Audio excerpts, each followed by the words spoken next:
Assalamualaikum warahmatullahi wabarakatuh. Alhamdulillahirabbil alamin. Wassalatu wassalamu ala asyrafil anbiya wal mursalin wa ala alihi wa sahbihi ajma'in. Amma ba'du. Para hadirin jamaah pengajian Kliwonan, sebentar lagi kita akan menghadapi bulan Ramadan.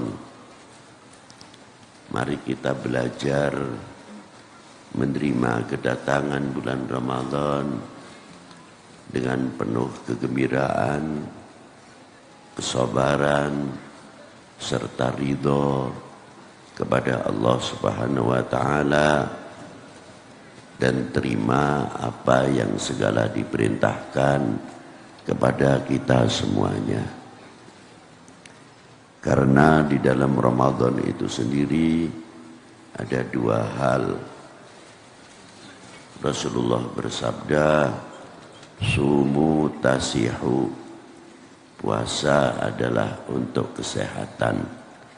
Kesehatan di sini dibagi dua, kesehatan ruhani, kesehatan batini, dan kesehatan jasmani.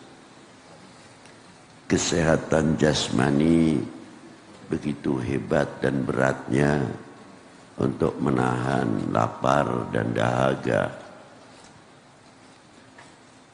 Akan tetapi apabila kita belajar mencintai kepada Allah, apa yang diperintahkan oleh siapa yang dicintainya, paling sedikitnya akan menerima dengan kebahagiaan.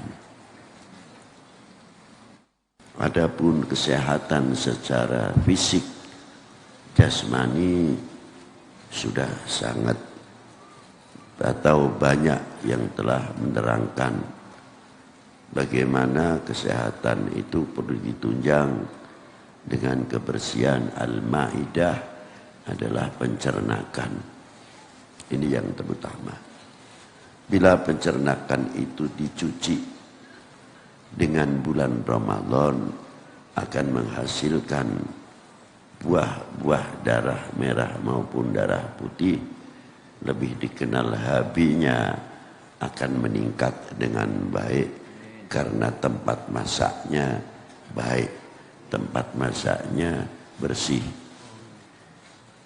Tapi yang lebih berat adalah bagaimana kita membersihkan al-qulub atau qalib, membersihkan hati serta rongga-rongga hati tersebut.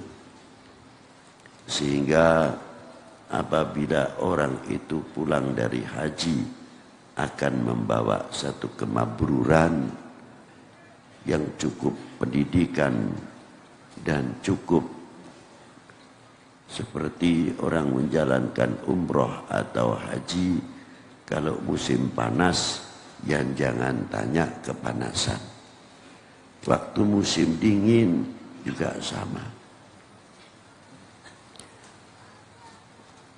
Tidak cukup dari itu, bagaimana ketika kita menahan panas, tidak terlepas walaupun tidak berpuasa, merasa dahaga.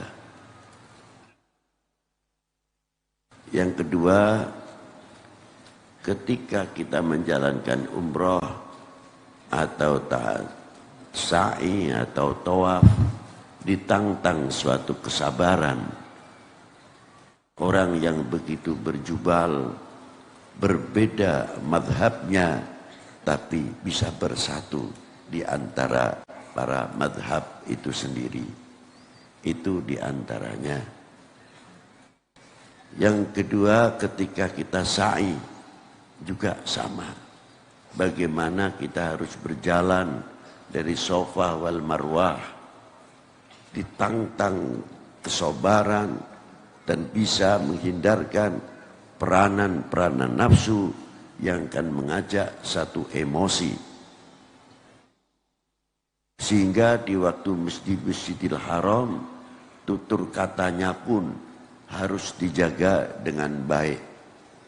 Ketika waktu menjalankan umroh, haji, dan tempat-tempat yang banyak disunahkan oleh Rasulullah Shallallahu Alaihi Wasallam.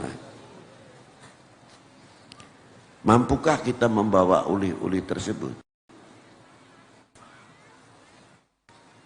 Kalau bulan haji atau umroh, orang sedang memakai pakaian ihram, rambut jatuh saja satu, kena denda. Apalagi sisiran, sengaja. Satu rambut pun jatuh, kena denda. Kita berpikir bagaimana kalau mencabut rambutnya orang lain, sedangkan rambutnya sendiri saja kena peraturan, kena wasit, kena denda. Itu satu contoh. Mestinya pulang haji itu bisa membawa. Bukan maaf saja, bukan saya menyindir. Sudah umroh berapa kali, bangga. Ada yang 3 kali, ada yang setiap tahun 3 kali. Hasilnya daripada itu yang penting. Pendidikan yang ada di dalam umroh dan haji, yang penuh tantangan yang luar biasa, bisa mengasah hati kita masing-masing atau tidak?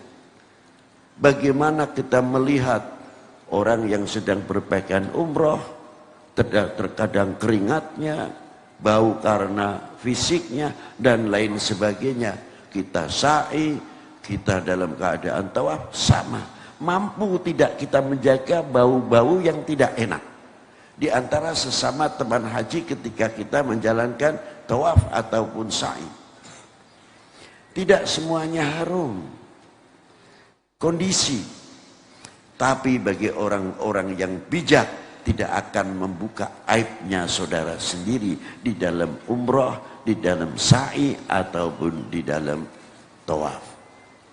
Oleh-oleh itu bisa dibawa ke dalam negerinya sendiri atau tidak. Begitu juga dalam puasa bulan Ramadan.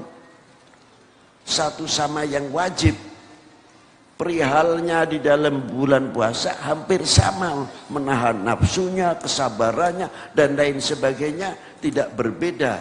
Tidak terlepas seperti kita menjalankan haji. Nah, oleh bulan Ramadan ini apa? Apakah kalau kita sudah mendengar takbiran Allahu Akbar, kita gembira seolah lepas, tugas kita selesai? Itulah sejauh mana kita ditantang merasa selaku hamba, sadar selaku hamba, apa kewajibannya sang hamba kepada Tuhannya. Bila mana kita bisa membawa bekal di Ramadan untuk dijadikan bekal untuk ketemu Ramadan yang akan datang, fa insyaallah sama-sama kita panjang umur, fi sehatin wal afiyah. Pembekalan selalu diberi oleh Allah Ta'ala min Ramadan ila Ramadan, min Ramadan ila Ramadan. Semoga dengan Ramadan kita mendapat didikan akhlak yang luar biasa. Yang terakhir,